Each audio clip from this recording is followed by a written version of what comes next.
Hello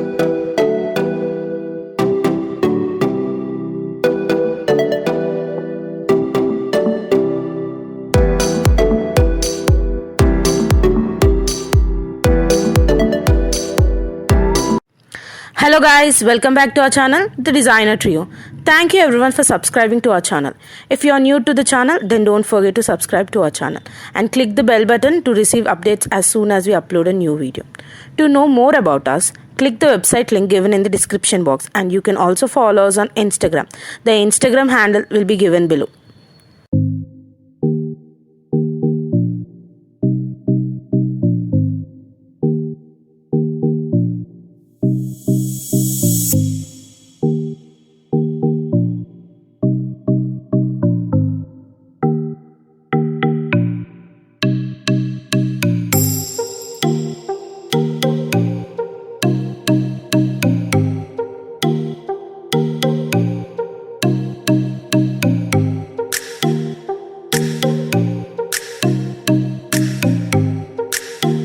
Today's video is all about indoor plants, different types, and its suitability for different rooms.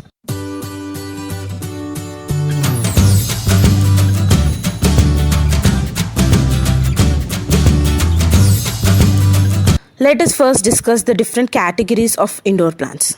First category is common house plants. Common and popular plants found inside many homes include the spider plant, aloe vera, peace lily, jade plant, weeping fig, and plenty of others. Next, flowering plants. It's impossible to resist growing flowering plant types indoors. The color and beauty adds that extra touch to our homes. Easy and low light plants. Easy and low light plants are the plants which require less care and maintenance, and also which doesn't require much light. Next, coming to the foliage plants. Foliage type indoor plants tend to require less strict caring instructions, and foliage can be just as attractive as any flowering type. Cactus plants. If you have enough light and warmth, you can grow cacti. Indoor palm plants. Indoor palm type plants have many popular varieties including the parlor palm, Kensia, Sentry, Lady, Sago, and others. Next, trailing and climbing. These are both the trail and others which climb. These types of plants are really fascinating to grow indoors, and it's easy to get started learning to grow. The next category is tree type plants. Tree type plants are suited displayed in parts of the home where they tend to get noticed well, a kind of focal point, or some prefer the bonsai types. The last category is succulent plants. The list of succulent plants that can be grown indoors successfully is nearly endless. There are many wonderful species. Little greenery inside the house revitalizes the soul and senses.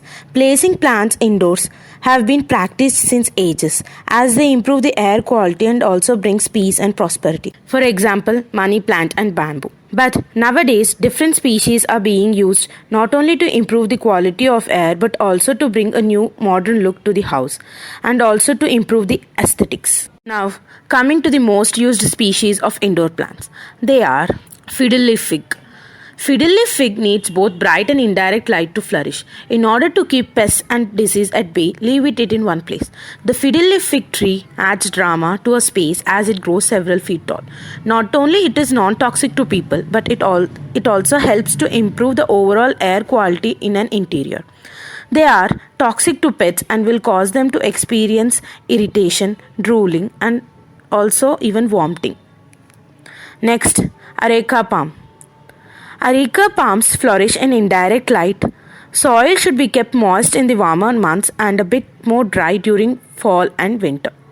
They boost a tropical flair, which makes a statement in just about any room.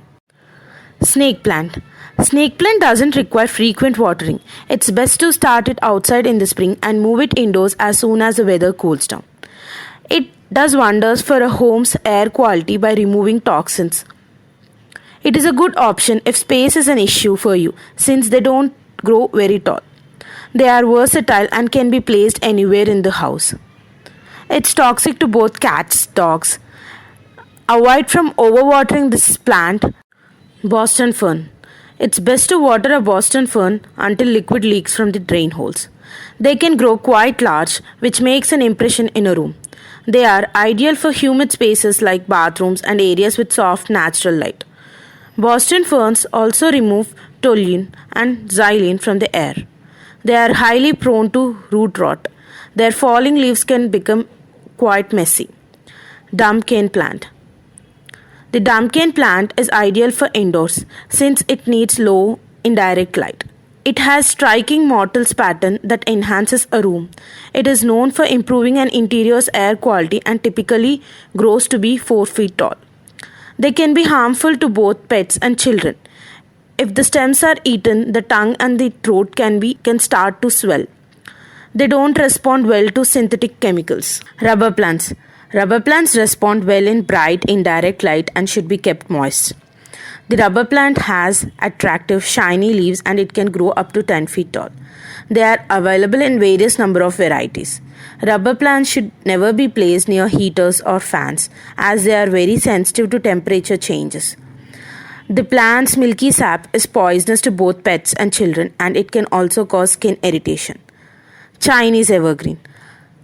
While warm temperatures are best, this plant can survive in a 60-degree environment as long as it is placed away from drafts. It's best to place them in well-drained soil with medium to low indirect light. It's easy to care for and can be found in many varieties. NASA lists it as top plant for purifying air. They are harmful to dogs, cats, and people. They are susceptible to mealy bugs and scale invasion. Dracaena. This tropical shrub prefers to be exposed to bright indirect lighting. Along with improving indoor air quality, this type of plant can reach up to 12 feet tall. They are very easy to care for. Their glossy leaves and colorful patterns add vibrance to a space. It's toxic to both cats and dogs, causing symptoms ranging from vomiting to weakness. Golden pothos. Golden pothos plants do best in indirect medium sunlight. They can also survive in low light, which makes a bathroom an ideal spot for them. They are very easy to care for and can live in a wide range of environments. It's a popular plant for its ability to purify air. If they are neglected occasionally, they will likely survive. They are toxic to pets as well as children. English ivy. English ivy plants do not do well with direct sunlight. Bright light is best for this type of plant. In order to thrive, moist soil and cooler temperatures of about 50 to 65 degrees are best. They are not difficult to care for and are easy to grow. They are known to reduce air pollutants such as mold. English ivy can be toxic to pets and children. It produces a chemical called glycoside-hedrine, which can result in symptoms ranging from nausea to difficulty breathing if ingested. Peperomia. They prefer low to moderate light and moist, well-drained soil is required. Peperomia are fairly easy to grow and are available in more than 1,000 varieties. They are suitable for small spaces as they don't tend to grow more than 18 inches tall. Peperomia plants aren't harmful to pets or children and efficiently remove toxins from the air. Low temperatures as well as cold drafts can damage its leaves.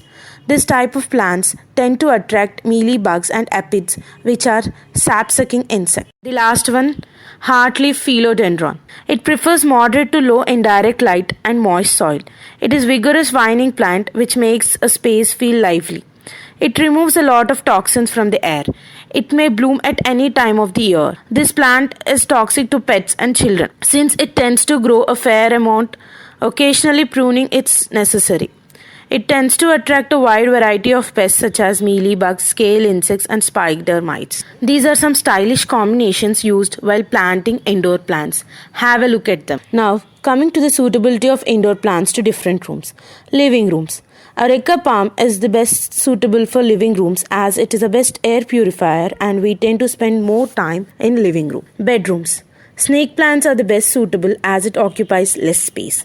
Money plants, bamboo and succulents are suitable for any types of room and can also improve the look of walls.